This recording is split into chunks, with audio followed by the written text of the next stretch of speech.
All right, let's go. We're working, guys, and I know you lot can hear me, so I'm gonna start the stream now. I don't know where I just got energy from. We're back, guys. We're back. Let me know in the chat if you lot can hear me. I tried to start on a little mellow vibe. I tried to start on a little depressing vibe, but my mic was being a disgrace. My mic was meant to be a paid actor, and it didn't want to go with it. Big up to everyone in the chat. I actually started it saying that I wasn't in the mood, guys. I am not in the mood, and it takes a lot to really irritate me.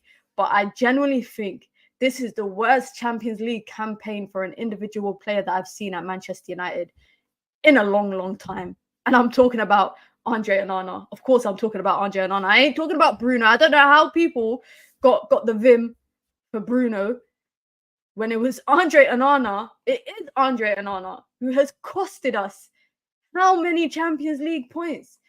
Every game, we've been away to Bayern, we've been away to Copenhagen, we've been away to Galatasaray. We've scored 3 goals in all of them, and we've lost. We've lost.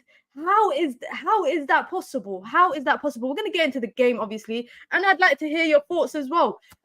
Big up to everybody in the chat. As always, if you want to join membership club, you can. It's the pinned comment in the chat. You get your badges, you get your emojis, and of course, it supports the channel to bring the content that we sometimes actually don't deserve because it's miserable content sometimes. Let's get into the game. Firstly, let me go through the chat, and then we're gonna go into the game, and we're gonna really dissect it. We're gonna have a nice little dissection, if that's even a flipping word. But big up to everyone. Big up Koala in the chat. Big up to Show. Shout out to Atom K, says 14 goals conceded in 5 games with 1 clean sheet. I hope all the David De Gea out supporters are happy. Free Bayinda. You know, over here we call him Baytinder in it, but Free Bayinda is trending on Twitter online, apparently. Big up to Sefa. Shout out to Ravi. Big up to Broderick. Big up to everyone. Shout out to Show as well in the chat. Let's get into it because I feel like this is going to be a long one. This is going to be a long one. And as you lot can tell, I can't even be bothered to watch the other Champions League games. I was watching the first half of Real Madrid and Napoli. When Bellingham scored, I just got really upset. It's very overwhelming, very emotional to see the kind of players that other teams have. So I just turned it off. But let me know if the Bayern Munich and Copenhagen score changes. However, really and truly, guys, it makes no difference to us. The reason why I'm saying that is basically we need Copenhagen and Galatasaray to draw against each other. We need them to draw against each other, and we have to win against Bayern Munich. I feel like that puts way too much on the other end of the group, and we kind of just effed up our opportunity. We've effed it up. Let's be real. We have effed up the opportunity that we have in. And I said this on my stream last night. I said I would take a 1-0 win because it's clear that when we score 1 goal in the Champions League, we win. Anytime we score more than 1 goal, clearly it's a messy, messy game. And today, I think the first 15, 20 minutes for me, I was happy with it. I was okay with it. We had 2 chances, 2 goals. Simple as that. What do we ask for all the time? For a team to be clinical. Garnacho, I thought that ball went over him and Bruno's goals. I thought both of them went over the bar, but Bruno's strike, amazing. It's funny because when he was running up to the goal with it, I was like, don't shoot. But where it all started off for me, is what McTominay did leading up to that first free kick. That's what started it all off for me. If you guys remember, we were on a counter, and I think McTominay, he just gallops. The guy just, he gallops into space, runs into space sometimes. And I respect it because his 3rd goal came from exactly that, him just galloping. What is his position on the pitch? Because he doesn't help the midfielder. He doesn't help whoever's holding. At first, it was Amrabat. Then it was Kopi. He doesn't support. He doesn't support defensively.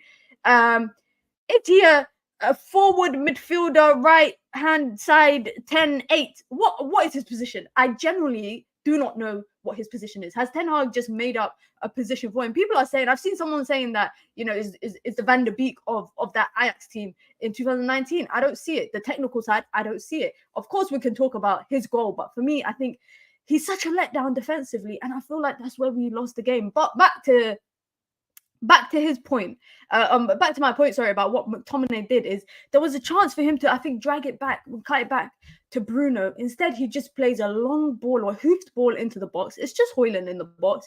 Garnacho's making a late run, and we get countered.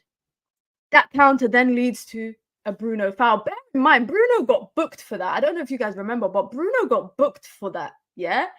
The referee for me was a bit inconsistent because Torreira was taking man out left, right, and center. You know, he absolutely clattered Anthony on a break. It was that exact break that led to the McTominay cross. He clattered him. Ref played play on, then called it back. You need to book it's consistency. But anyway, we could talk about the free. Honestly, guys, we could talk about the free kick. We could talk about the wall. I know a lot of people have, saying that the wall was wrong. You know, the ref shouldn't have allowed it, should have called it back, etc. That's just shit goalkeeping. I don't care if that's something that they do on the training ground. You know, he shuffles his feet. I think I'm more annoyed about the second goal than I am the first goal. Because the first goal, I'm like, okay, well, the wall is blocking his view. You know, he shuffles to the left and then gets caught to the right. I've seen De Gea do that lots of times. I've seen David De Gea do that plenty of times. So for me, I'm not as angry about the first goal as I am the second goal. The second goal, what is with Andre Onana and the need to parry the ball away? That had to be the most weakest free kick to land at his feet. Yeah, for him to just scoop it up or pick it up, he tries to parry it, get a hand to it, and just parry it away. Even if you parried it away, I feel like there would have been a Galatasaray player to probably get on the end of it. But it was absolutely horrendous, and that's not something I can get behind. I can't support that. And the reason why I'm saying I can't support it is because we've seen it how many times how many Champions League goals, guys? We've conceded 14. Yeah, we can say 14 in 5 games. Yeah, that just makes it sound better. Really and truly, it's 14 in 4 games because the 5th one we kept a clean sheet. It's not like we conceded a goal there. We've conceded 14 goals in 14 goals in 4 games. Yeah, tell me how many of them was genuine mistakes. The Bayern Munich one, I can remember. This one, I can remember. There's so many goals that we've conceded where absolutely, if those goals weren't conceded, those errors weren't made by the goalkeeper, totally different story. But then on the other hand, and this is just me being devil's advocate, but guys, no pun intended. But on the other hand, we were up by 2 twice in the game. We were up 2-0. We were up 3-1. Copenhagen, we were up 2-0. At what point do we say it's not just the goalkeeper? Yes, the goalkeeper had individual mistakes, but how can we be up by 2 goals twice and still have come out with an L? How can we score 3 goals or more and still come out with an L? Like, that last 10 minutes for me is not the sort of football I want to see as a fan, if I'm being honest. We're both teams are chasing a goal. It's up and down. My heart was in my kneecaps, guys. I'm not even joking. My heart was in my kneecaps every time we were on the counter and every time we were getting countered. For me, that's not sustainable football. That is not sustainable football you want in a game. Yes, it's free. You're chasing a goal, but you should try and control the game for 10 minutes because one little error, Galatasaray could have capitalized. Zaha had chances. Icardi had chances. Galatasaray really and truly went toe-to-toe with us. They went toe-to-toe with us. Similarly, on the weekend, Everton created how many chances? What did we say about Everton? Well, if a more clinical team create them chances, we're conceding. And what happened today? A more clinical side created the same number of chances or more or less or whatever as Everton did. And as a result, they walk away with the better end of the result. Really and truly, Galatasaray still have a shot in the Champions League because they will go, they got Copenhagen. I'm not sure if they're playing home and away, but they're playing Copenhagen where they could probably get a result from that. Manchester United, for me, I said this yesterday on the stream ahead of the game. I said the biggest issue for us was the mentality. We could talk about, the crowd. We could talk about the atmosphere. I'm not going to lie, guys. It was intimidating me sometimes. And I was watching it from the comfort of my house. So I can't imagine how the players felt. But those are the moments you're meant to live for in Champions League football. Genuinely, I know everybody is hung up on the Onana thing, and so be it. I'm irritated about Andre Onana. I'm thinking, in all honesty, guys, and this is a question to all of you guys, does he need to be dropped? Because you look at other managers who drop players after mistakes. Yeah, this guy has single-handedly, I would say, cost us a number of points in the group stages of the Champions League. I'm not going to say he's costed us every game because there was a time other people made mistakes, but he has single-handedly cost us points. Same way he single-handedly saved us points. We are walking away potentially from a Champions League campaign of only winning 1 game. as a team who spent 250 million in a transfer window. We've spent 400 and something million in the last 2 summer transfer windows, and we're only good enough to win 1 Champions League game in a group that a lot of people coming into it, I said that I expect United to finish second. Like, if we're very honest, I said that Manchester United have to finish second. I felt like Bayern Munich were gonna top the table, but I didn't think that we were bad enough to finish second. But man, oh man, was I absolutely wrong. Let me go see what the chat is saying. Of course, I'm going to get to as many of you lot's comments as always. Apologies if I don't pin it on the screen, just because it's kind of long to just pin and unpin, pin and unpin. I don't care about the Arsenal game, by the way, guys. I don't care. I don't care about the Arsenal game. In case people are willingly dropping suggestions in the chat. Big up to Sidaf in the chat. Suleiman says, I knew at 2-0 we were gonna bottle it. Even at 3-1, guys, I swear I'm not kidding. If I show you my family group chat, right? Quite a few of us are United fans. You know, I was saying to my cousin was getting excited, 3-1. I said, bro, it's not over till the fat lady sings. I said, don't get ahead of yourself. And what happened? Each goal. Every time, I don't know what it is with my family or just friends, every time United concede a goal, someone is there to notify us in the group chat, whether it's one of my other relatives, friends, etc. Galatasaray's defense was way worse, but Man United just can't control even at 2-0 and then 3-5-1 leads. Yeah, true. Even Copenhagen have managed over an hour at the Allianz without conceding. And we held how many there? You said it yesterday. We should only score 1 goal. I said it, guys. I said that United in the Champions League, they score 1 goal, they go through. They win. They get 3 points. So I said score 1 goal, park the bus. I'd be happy with that. And we're going to talk about Erik ten Hag because I am annoyed about that Kobe and Amrabat switch. And I'm going to tell you why, but I'm more so annoyed at the fact that he kept McTominay on over Amrabat in a game where you just need destroyers in the midfield. You just need people that will, I get Amrabat. I think he was on a yellow, which again, I think the referee was just giving out pointless cards to Man United players. Like, it was so inconsistent. Galatasaray defense was all over the place. I won't give Anthony credit. I think he did pretty well, man. I don't know, man, guys. I think he did all right. McTominay is an attacking holder. He's an attacking holder, right wing, left back, centre mid. He's literally like a combination of the most, like, actually, he just don't make sense. He don't make sense. Where Ten Hag is playing him, it don't make sense. Big up Thriller72 says, Martial doesn't do running. Martial ain't got the legs. Big up Twalumba in the chat. Hope you are doing well. But Martial ain't got the legs. Like, I feel like the reason why Martial came on is because his hold-up play and his link-up play is much better than Rasmus Højlund's in that game. Rasmus Højlund, for me, back to goal, he was not doing anything. I don't know. He seemed to be missing a step today. He looked a bit, the only reason why I'm giving him a bit of leeway is because it's just his first game back from injury. But for me, back to goal, his hold-up play, Rasmus Højlund wasn't doing well. And I think that's why he was taken off. McTominay is a false 6. He's a false 8. He's actually a false 8, if that's even a thing. Big up to Suleiman in the chat, says either Bruno needed to drop deeper or McTominay needed to. We didn't do good enough in the second half in midfield. 100%. That's why I would have kept Amrabat on. Even bring on Hannibal instead. Bring on Hannibal as an option for McTominay and just have him sit a bit deeper. To be honest, that offside goal was too close to call. We were lucky with that offside goal because I think it was I saw that they did the little body thing, and it was literally like an inch of his shoulder that was offside, man. I can't stand Icardi. I don't know what it is. I do not like him. Big up to Red Scare. Claire says the dude can't catch. I think that's in reference to Andre Onana. Well, he did the volleyball party on Sunday, and people said it was brilliant. Again, that's in reference to Onana. We're blaming Onana as if we've ever won Champions League with David De Gea in goal. That's valid, but the thing is it, and you know what? Inevitably, this was always going to happen, guys. I think Anthony coming in at right wing. We've never really had a right winger on that side over the last couple of years that has kind of solidified that role, made that role his, so he's coming in with, empty shoes to fill. He's coming in, Mount is coming in with empty shoes to fill.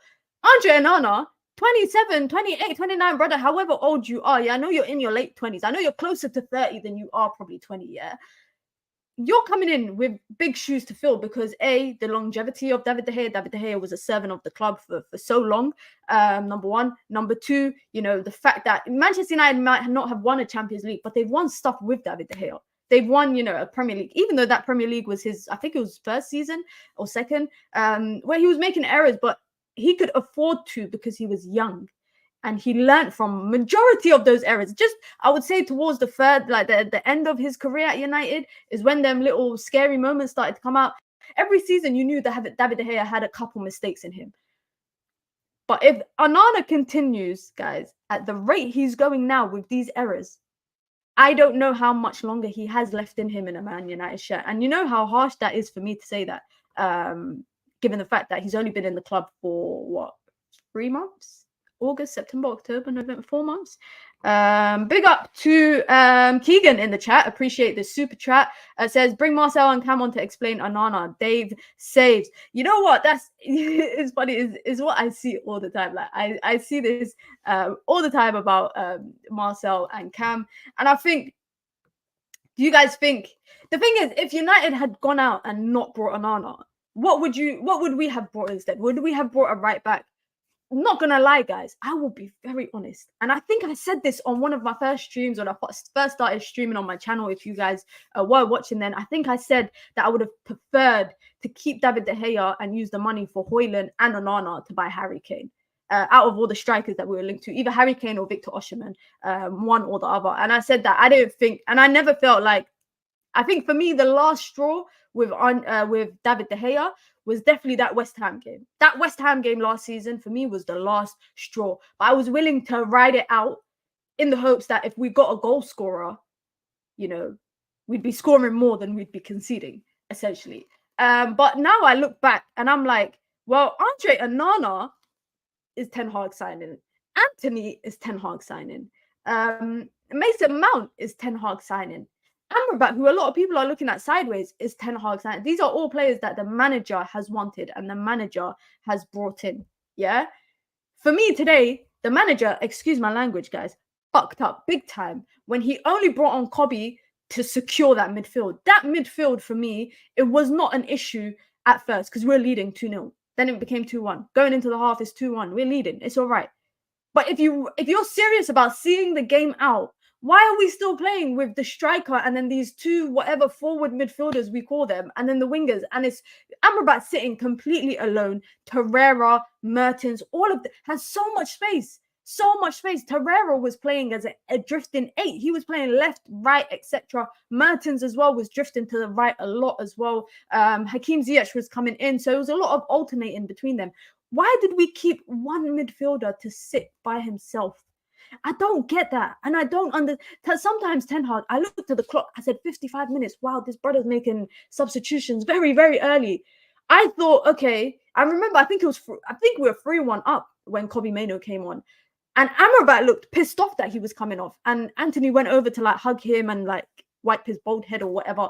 He looked unimpressed because the way that I see it is you're 3-1 up. You bring on another person in the midfield to solidify that midfield, to solidify it. Suddenly, you've left Kobe Mainoo out to dry by himself when he's trying to do a role in that midfield. That in a game like that, where the opponents are pushing for goals, they're going to be throwing everyone forward. They're going to be literally hounding the box. They're going to be getting involved. They're going to be getting forward. So why would you leave one midfielder? I'm sorry, guys. I know I might not be making sense, and I might just be going on a rant, but I'm actually I was really, really annoyed about that. I was really, really annoyed, and I really feel like that was a cost. I think that was one of the, because everyone's saying the manager trained or the manager set up for a win, and basically it was the players' fault. But we can actually question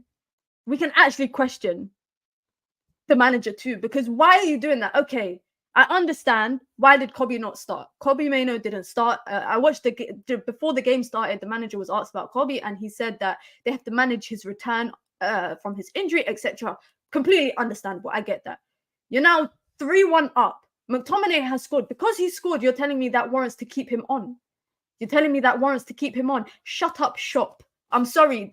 Galatasaray away from home. Firstly, you know how we perform away from home. That's the first part. Yeah. So if you are away from home, you need the 3 points. You are dying for it. you are dying for it. Yeah. For me, it's just a shut up shop. Why are we then? I guess it works. I can play devil's advocate again and say that it works in his favor because when you're chasing a goal, you've got more attackers on. Okay, cool. That's fine. But when we were chasing the third goal, yeah, sorry guys. I know I'm going on a tangent now, but their third goal for me is just a little defensive breakdown. Great strike. Great strike. How many players in our team do we have that can strike the ball like that? That takes one touch to set themselves off and smash it in. Near post. I'm sorry, guys. I'm so sorry. For far too long, David De Gea was ripped into. Last season, the season before that, David De Gea was continuously ripped into for making errors at his near post. Onana does it again. This is not the first time I've seen him do it in the Champions League either. Honestly, this is not the first time I've seen him do it in the Champions League for him to get near post like that. No way. No way. You should not be getting beat like that. You should not be getting beat like that. I'm sorry. I can't. Andre Onana, my African brother, but you have to ask questions at some point. And for me, it's like, I need to see him. If the manager got cojones, as they like to say in the streets, cojones. If the manager's got cojones, he will drop him. Is that how you actually say it? I think it is. But you guys know what I'm trying to say. If the manager got cojones, he will drop him next game. Not to kind of shake up the boat a little bit. But I really think, at what point do you say this is a droppable offense? Because really and truly, do you drop him for Premier League? Okay, cool, but it's not Premier League that he's making them errors. Well, he was, but it's not so much the Premier League that he's making them errors. Do you drop him in the last Champions League game? What does my boy Baytinda? I know his name's not Baytinda, but I called him that one time by accident, and it just stuck. But what does Baytinda have to do to get an opportunity? Because even in the cup games, he wasn't getting a chance. He was not getting a chance. After the Bayern Munich game, yeah, the first Galatasaray game, I would have said, you know what? Let Bayinda have a chance. Because it can't be worse than this at this point. We went out and brought a whole goalkeeper and let Kovar leave for free. He didn't leave for free. I think he left for a fee. But we let an academy goalkeeper leave. We spent 5-6 million euros, however much it was, to bring him in. Don't even give him a chance. One thing is for sure, Ratcliffe has to take all the recruitment power away from Erik ten Hag. His recruitment has been atrocious. I can absolutely agree with that. If Copenhagen win, guys, let me know, please. If Copenhagen wins, Man United is out of the UCL. I think we are out regardless. And the reason why I say that United are out regardless is because when the ball is in the hands of someone else, so i.e. you're waiting on someone else to do something, like you need someone else to do something in order for you to get an achievement, then you've shot yourself in the foot. You've shot yourself in the foot. Taremi over Martial would have been better. I'd take Taremi and Martial. That's 3 options. That is 3 options.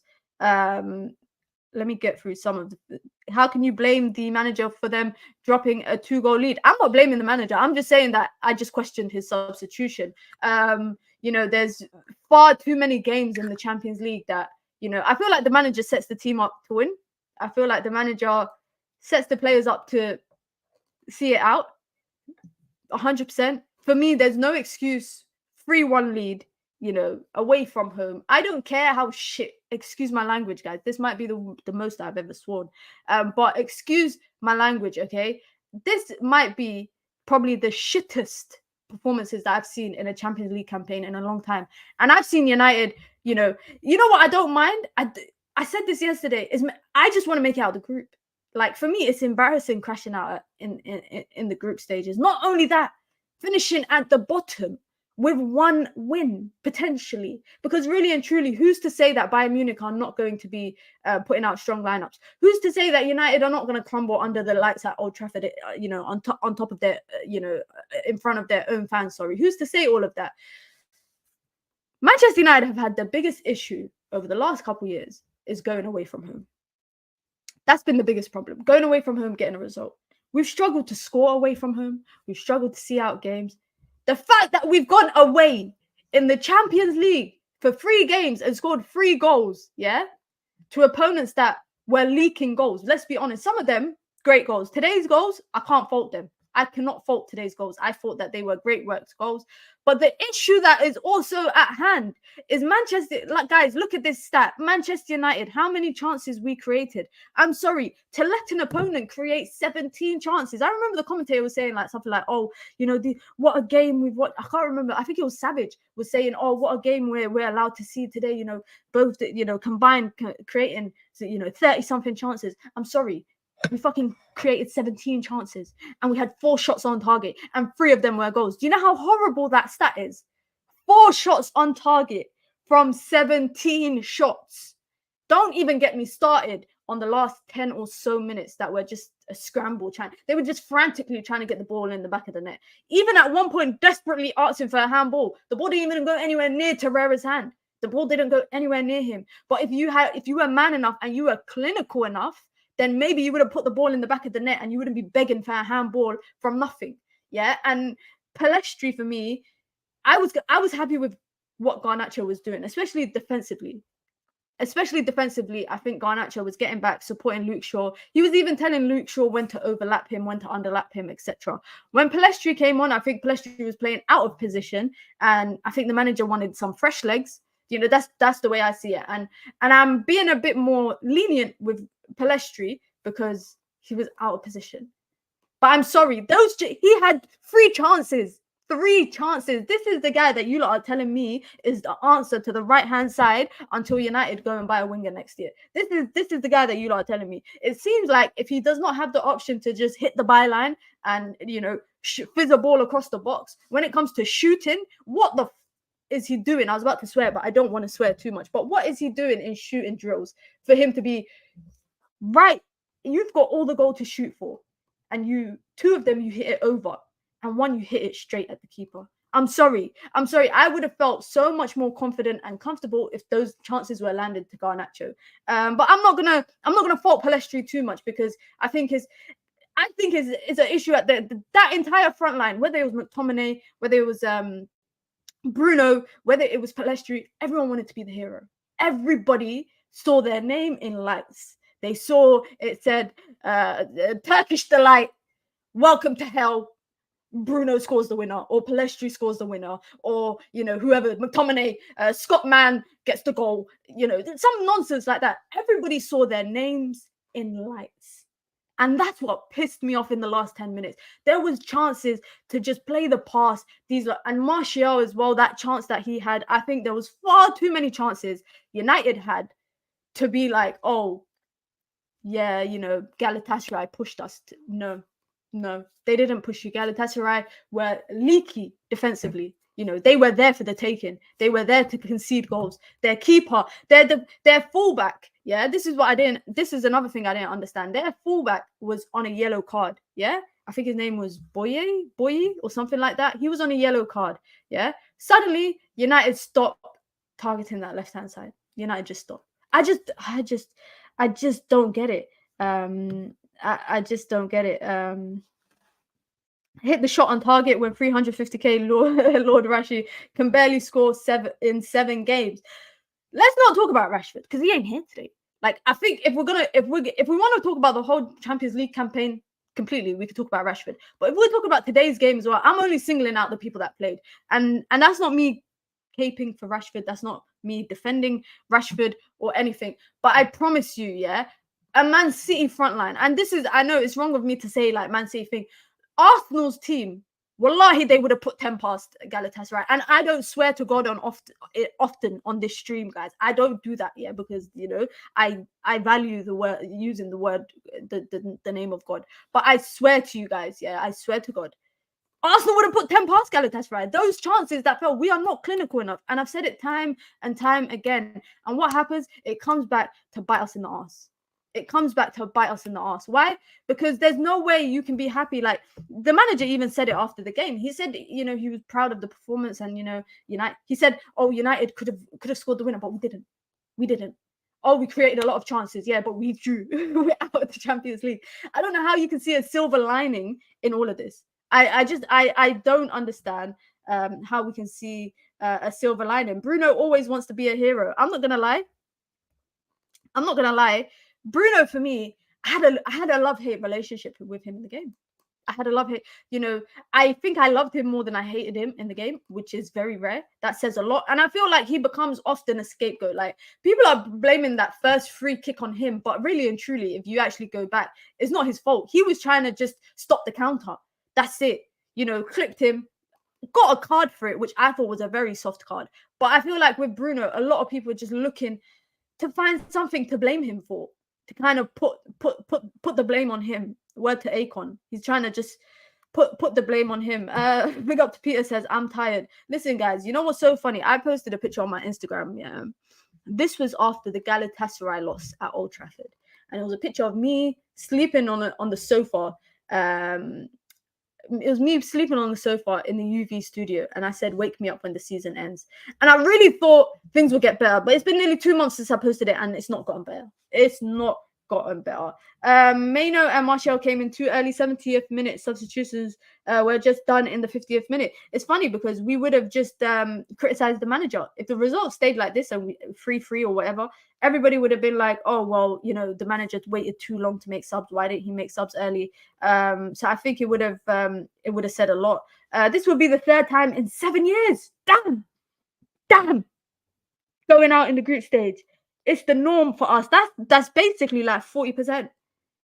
That's literally 40%. Oh my God, that is a horrible stat. That stat is smelly.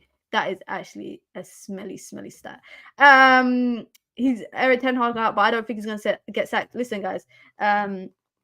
Yeah, I don't see Ten Hag getting sacked. I think it's very reactionary, people saying to sack him. I think it's more likely that players will be shipped out or will leave. I would be very shocked, guys. I'll be so honest. I'll be very, very shocked if they actually get rid of Onana. If United had the balls to say, we got this transfer wrong, we're gonna cut our losses, take an L on the transfer, make a loss, and send him out next summer and go back into the market for a goalkeeper, I respect it. I would respect United, but really and truly, United are never going to do that. If let's be honest, they are never ever gonna do that. Man United should have scored more and conceded less. Completely bottled 2-0 and 3-1 leads yet again. That's the thing, is like, there's only so much I can question the manager. There's only so, like, I can question. I was questioning the Kobe thing about Kobe Mainoo not starting, but then I understood it once he gave his reasoning. That's fine. I understand. Why did you rush Hoyland back? Martial played well. He did well on the weekend. Why don't you just play him again and have Rasmus coming off the bench? Did he feel like Rasmus was the one that was going to get us the goals? Because Rasmus was the one that was scoring throughout the campaign so far. There's sometimes where I think blame falls on the players and questions have to be directed at the manager. And I think it's fair to do that. I honestly think it's fair to do that. Big up to Steffi in the chat. Amrabat would shine in a Liverpool team. In fact, any team besides Man United, anyone would shine. Anyone. And send Onana to Man City right now. Yeah, he'd look good. He'd do well. I think he'd do well, in my opinion. And even today, he had a moment, guys. Do you guys remember when he tries to do that little skim pass through the middle? Yeah, my heart literally dropped to my toes. My heart dropped to my toes, because even when we were signing him, we were told he's a shot stopper. He had the highest shot stopping percentages in the Champions League and in Serie A. Well, would you look at that? Inter Milan are through to the Champions League knockout stages. So clearly he's not that big of a loss. If he was the guy that got them to the finals last year, yeah, because that's what I was told when we were buying him. Everybody was saying he's the guy that got them to the final. He's made the big saves. Inter Milan are through to the knockout stages. They've made it through. So clearly he's not that big of a loss. Amrabat, for me today, I don't think he was bad. I think he was all right. I think in the first half, because he played predominantly the first half, I don't think he had too much defensive work to do. I think he got booked, I think, unfairly, which I think a lot of people got, like, a lot of United players got booked on their first challenge. Wan-Bissaka, first challenge, he got booked. Bruno, first challenge, he got booked. Torreira was literally trying to kill people out there. Torreira was trying to kill people out there and did not get booked once. I think he got booked towards the end of the game, but I do not think the refereeing for me was a bit substandard. everybody wants to talk about Amrabat. For me, I just think Kobe should have started. Kobe, for me, even when he came on, I've never seen a youngster just standing there. He's literally pointing to his feet. He's saying, give me the ball. Pass to me, pass to me, pass it. Bam, scanning, shoulder, drop the shoulder, bam, get away, open up space, find options, link up. He's doing it so well. And you know what? I don't know if you guys realize, but he found a moment. There was moments in the game, Mertens had to keep going out to the right, to the left, because Kobe was just shutting off that middle part for him. He couldn't do anything there. He could not do anything there. And I feel like Kobe was hung out to dry to do all of that by himself. And because United and Galatasaray were playing like it's a flipping basketball game where they're going back and forth, back and forth, back and forth, like I literally, my head was hurting because I was going like this. The game is going like that, which I think at 3-3, 10 minutes to go, are you telling me you are risking scoring a goal? You're pushing so much to score a goal that you're risking to get countered on the other side. I don't know if that is the right. Like, I would have preferred if United had slowed the game down, played it at their tempo, and trying to break Galatasaray down, because I feel like Galatasaray there, defensively, they had weaknesses that could be exploited. But Manchester United were happy to, counter. It's a 3v5. They make the wrong choice of passing, whatever. And what happens? They get countered on the other side. Then, again, our hearts are stopping. And then we have to collect, we need to collect ourselves again as fans. And then we have to breathe. And then we have to, back, forth. For me, that's not sustainable. That's not sustainable football. Not when you're chasing a goal. Not when even when we were leading, even when we were leading, United at no point tried to control the game. Okay, we've just conceded a second free kick, which is a silly one to concede. Yeah, the keeper's made a mistake. Why are we not trying to slow the game down? Why are we not trying to dictate the tempo? We're letting the fans and the crowd and the opposition dictate the game and how the game goes. Bayern Munich and Copenhagen finish 0-0. So what does that mean for the table? I don't know why I'm looking at it, because it makes no fucking difference. Excuse my language, but it makes no difference. Excuse me. So yeah, as it stands, we are out unless Copenhagen and Galatasaray draw. That's it. That's the only. If Galatasaray and Copenhagen draw, and we win, we go through. However, any of them win, it doesn't matter what happens. It doesn't matter what happens. And we literally gave Galatasaray guys a lifeline. We gave them a lifeline. Do you know why? Because had we beaten them, when I looked at the table, when it was 3-1, if it had remained like that, it wouldn't have mattered what happened in the last game. Galatasaray would have been out regardless. They would have been out. But now we're going into the final game of Champions League group stages, We've got Copenhagen and Galatasaray that we have to fight for. We have to fight against for a spot.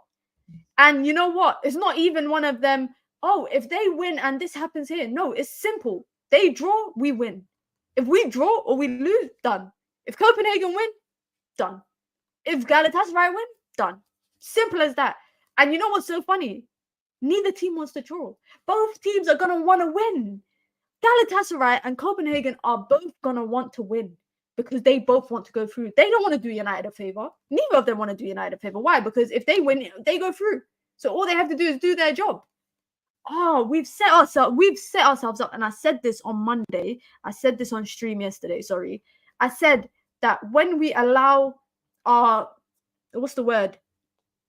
we kind of allow we allow our opportunities to be dictated by results elsewhere. At that point, you've lost, because that just shows you ain't good enough to do your own job. Just do your job.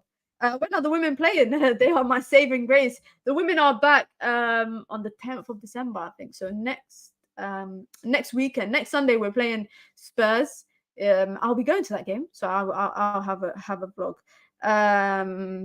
Bayern Munich will put out their strongest team. I feel like they will. I feel like Bayern Munich are going to be the kind, like, for them it's like finish maximum points or as many points in the group as they can. I think last year, I remember they went unbeaten in the group stages. So the fact that Copenhagen managed to get a result against them says a lot in comparison to the last one. Also, I don't think they want to do something at the expense of Manchester United. So I don't think they'll put out a weakest team just to allow Man United to kind of progress. I don't see it happening. I can't see it happening. 3 points after 5 games, bro. This is actually embarrassing. Like, this is actually embarrassing, and I don't think we're deep in it enough. I don't think we are accepting it, or we're not even accepting it because we shouldn't accept it. It's mediocrity, but I don't think we are really deep in it. I don't think we're deep in how bad we're too busy dwelling on the 14 goals, 3 points in 5 games. That is ridiculous. That is absolutely. Is that honestly the worst? Is this the worst Champions League campaign that we've had, like, of recent times? I don't remember us only winning 1 game in the group stage. I can't remember. I don't know. Maybe I'm choosing not to remember, but I can't remember us winning 1 game in a group stage. I can't remember. We've scored. I think we've conceded nearly some of the most goals in the campaign so far, and it's not even over. Bayern Munich might still slap us for 4 goals. Like, that's not even guaranteed. Us and Sociedad were in the same Europa group last season. They're currently top of their UCL group. We're bottom. Which one spent 400 million? I think I know the answer to that. I don't want to finish third, says Red Scare Claire. I don't want Europa. I'd rather we play 1 game a week and actually learn how to play football. 100%. If I have to watch these guys play, if I have to hear that Champions League anthem again, I don't think I can handle it. I'm not even joking. I was enjoying my Thursdays, and I will continue to enjoy my Thursdays because I won't watch it. I'm not joking. I enjoy my Thursdays, doing my thing, enjoying my life. I don't want to be watching Thursday night football. I don't want to be watching that. I'm sorry. And you know what? I don't think it makes you any less of a fan if you say that you don't want to see this team in Europa League. Because I think it's embarrassing to drop out of the group stages. Yeah. But then to go to Europa League and potentially get slapped in the round of 32, because I think you join from the round of 32. And you get drawn against the teams that finish second in their groups. I'm okay. I'm all right. I'd rather just finish rock bottom and just go back, send the boys back to Manchester.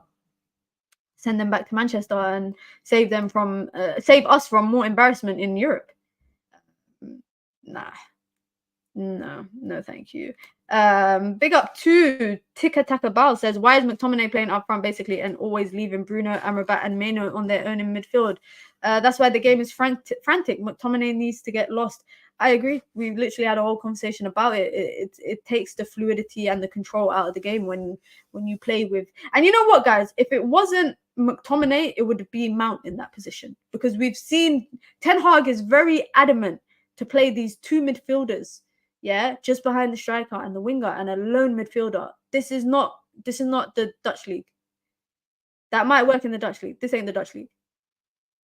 If that was working in the Dutch league, I don't care. But this is not working here. It hasn't worked since the first game. We saw the first game of the season. We saw Mount, Bruno, and we said it didn't work. We said we don't know how we see it working.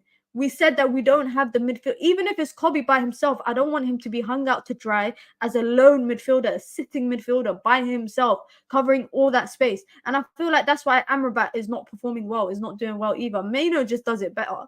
But I'm sorry, it's not it.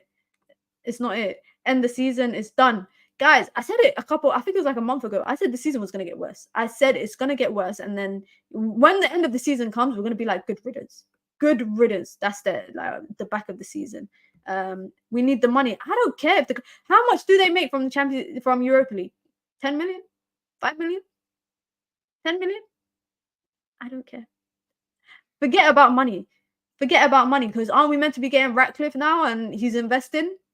So, if he truly wants United to go back to the top, he will invest from January.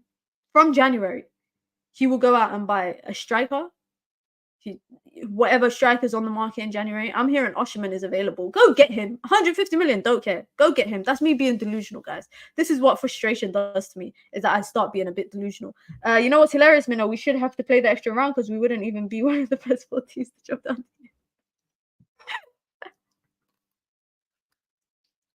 That is so true. And you know what, guys? We would go to Europe and we'd probably get slapped. I haven't been watching Europa League, But we would go to Europa League and we'd probably get slapped by someone. And then everyone will laugh at United for getting slapped in Europa League. I would save us the embarrassment. Save the manager the embarrassment as well. McTominay scored today and blew you guys a kiss. Why are you mad? I think his goal scoring is what covers up a lot of his flaws for him. Like, especially this season, I feel like it's his goal scoring. Today I looked at the game and I said, why is McTominay starting? I thought, okay, maybe for height. Then I saw they had, man to man, he was right next to Torreira. So I was like, okay, so it's not for height because, you could put me next to Torreira. I might be able to do a job there in terms of height-wise. So I said, it can't be for height. Then I saw where he was playing and I said, okay, well, that makes sense because we've seen Hannibal play there this season. We've seen Mount play there.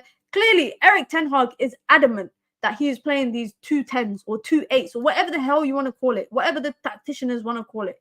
Yeah? These two midfielders and a lone midfielder by himself.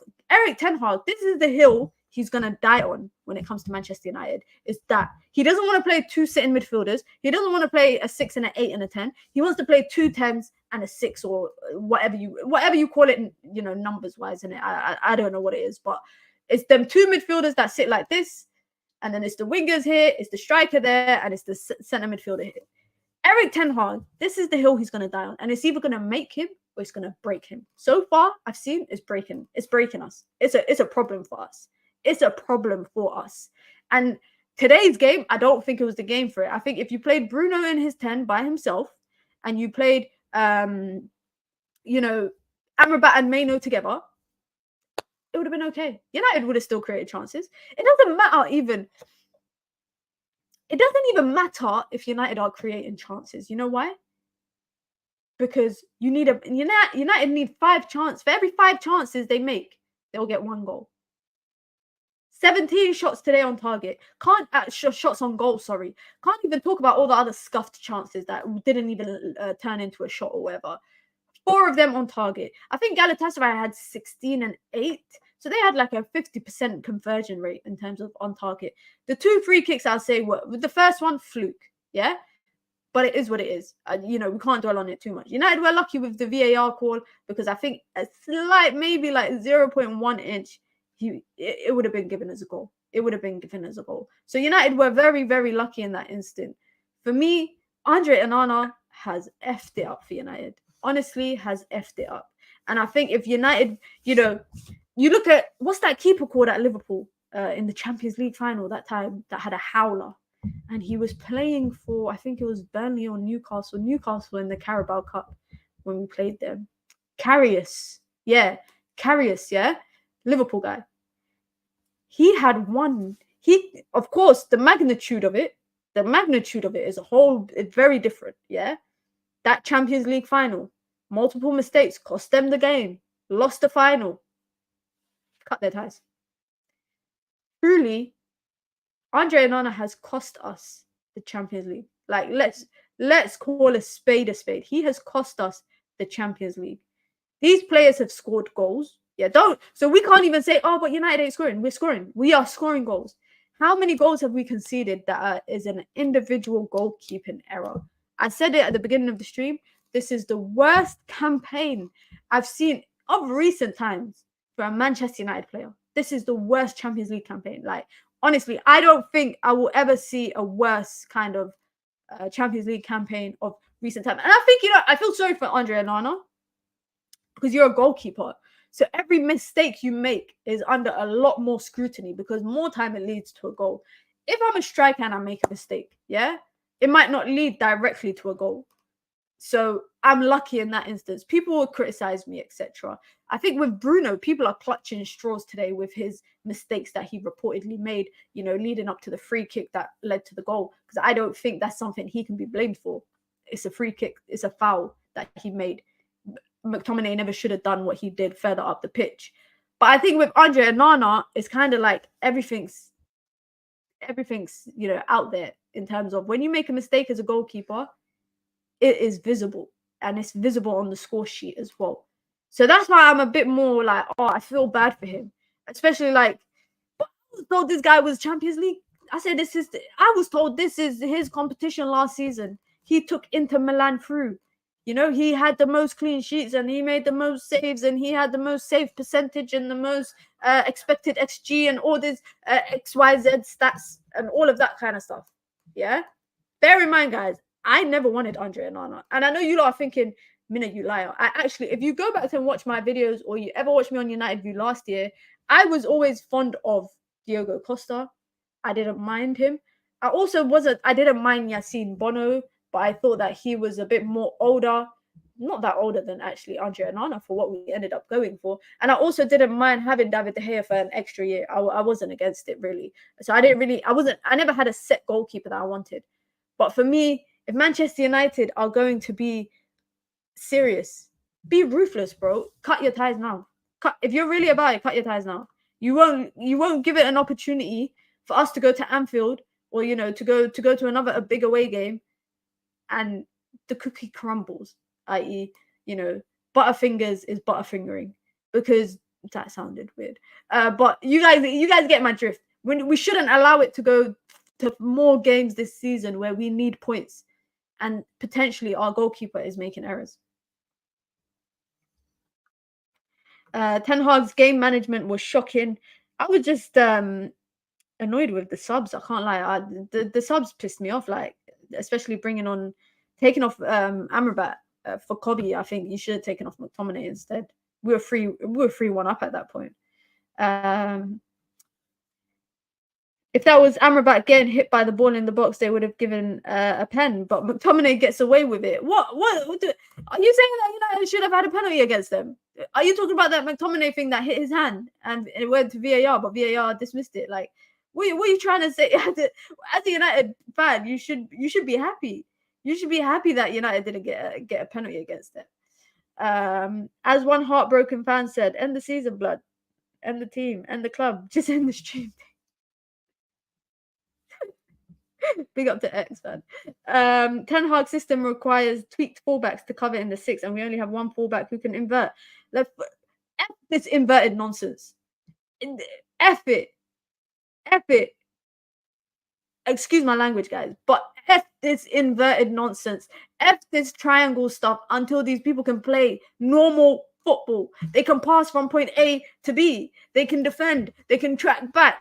The goalkeeper can make saves. Forget this whole new style of football where, I don't care about that stuff. Like, I know it sounds weird to say, but I genuinely don't give a shit. If these people can't do the basics right, if you can't do the basics right, I don't care if you're a goalkeeper that is good with your feet. If you can't do the things that a goalkeeper should do, which is save the ball, keep it from going in the back of the net. I couldn't give a shit what you do with your feet. I don't care.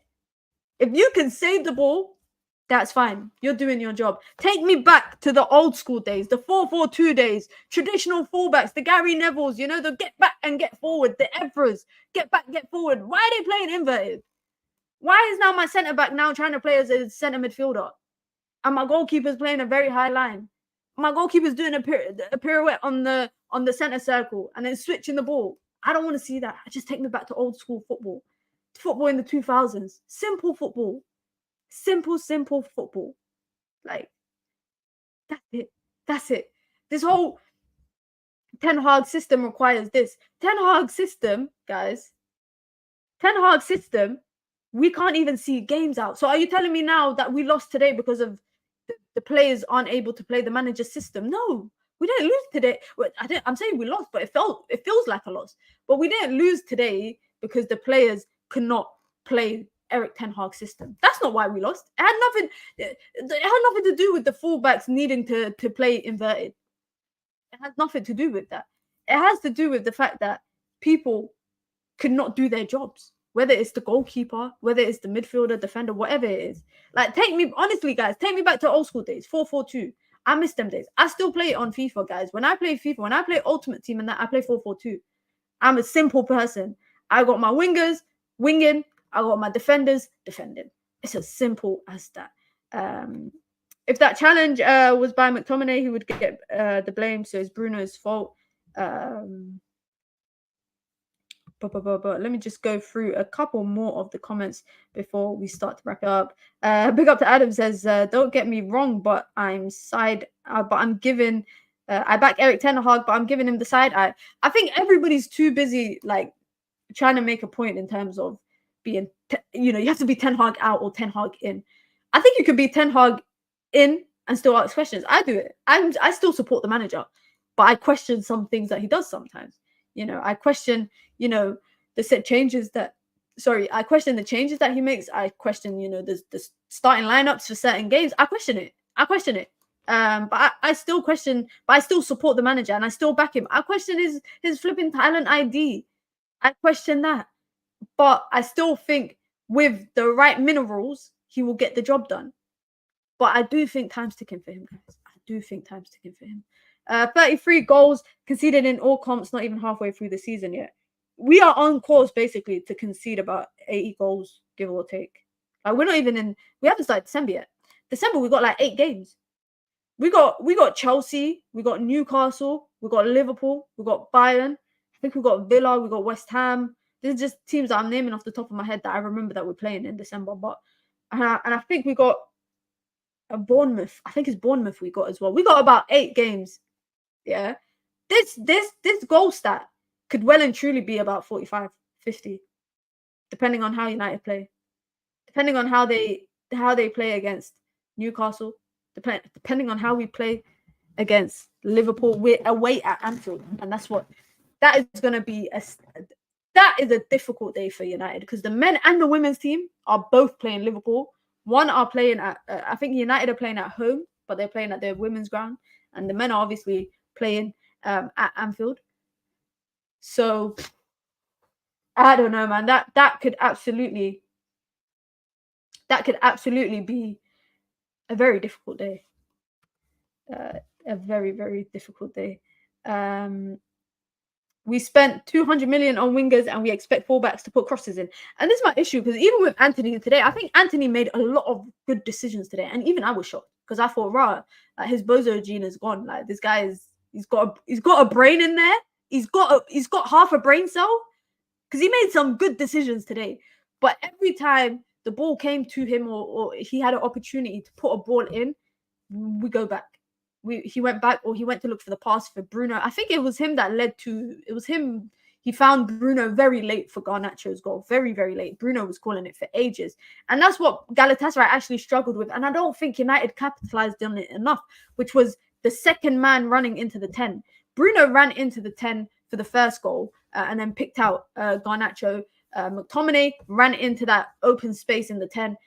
No one's tracking the runner. United didn't capitalize on that. Why? Because, every time, I don't know if you don't realize, but especially on the right-hand side, every time we're going out to the right-hand side, the ball was landing to Wan-Bissaka or Dalot later on.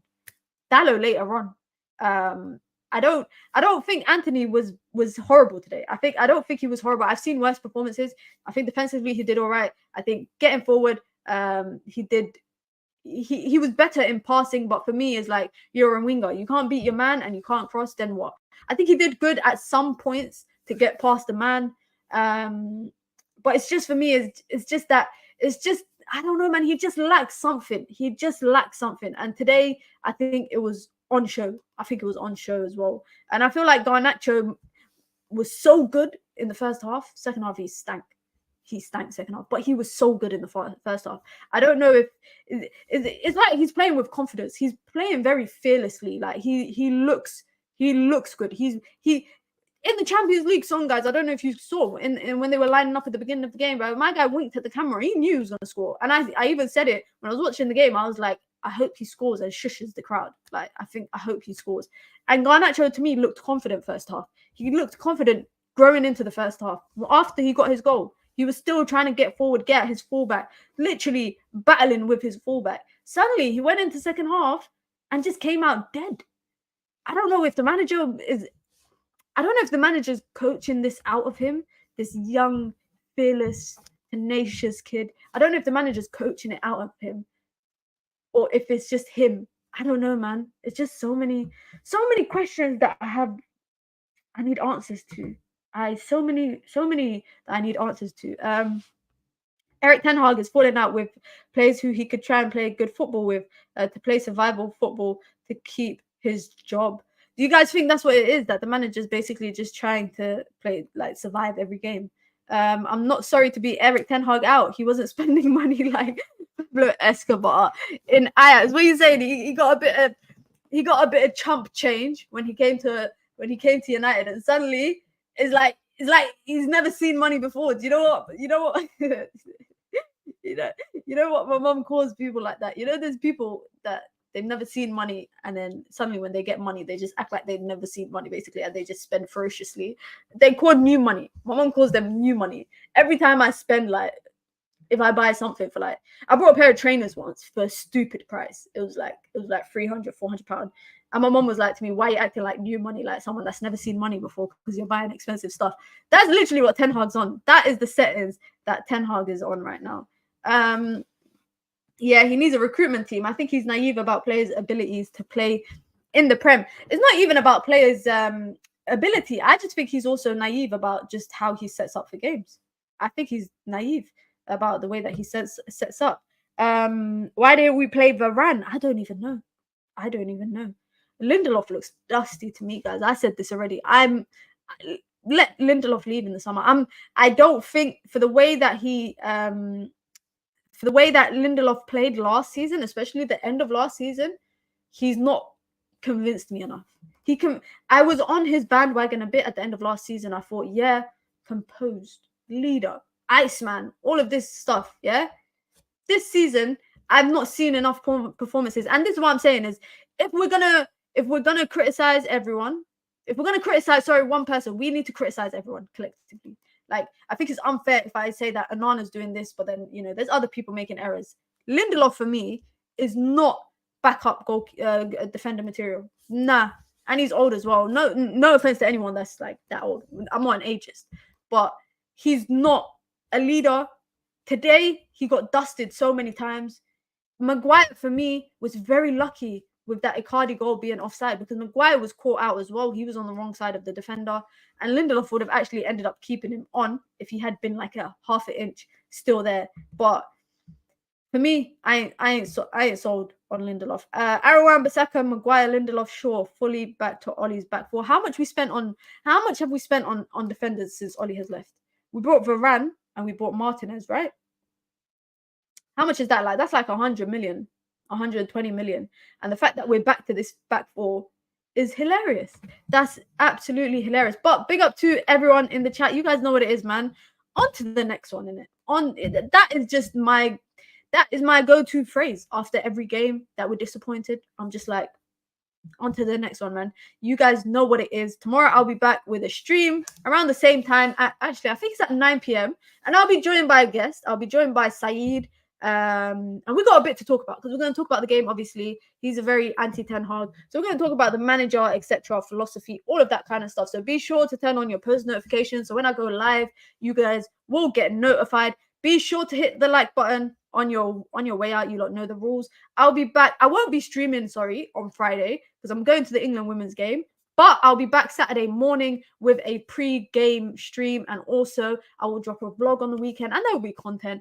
And also, guys, if you do watch my gaming streams, I'll be gaming here on my channel starting from this week. We'll be back with the gaming streams, but I'll also be moving over to Twitch as well. So just know that you guys can find the link in the bio of this video for my Twitch, so you can go over there and follow me. It'll be very, very much appreciated as well. You guys can become members here on the channel. Is to pin comment in the chat. You get your badges, you get emojis, custom content. Of course, it supports the growth of this channel as I continue to grow the community, man. You don't know what it is. Big up to everybody for the super chats, for the likes, for coming through and just being depressed with me. We'll be back tomorrow, and I promise you it's gonna be a very good stream, and it's gonna be a very good stream. But I hope you all have a wonderful night, and guys, don't dwell on it too much, man. It's only football.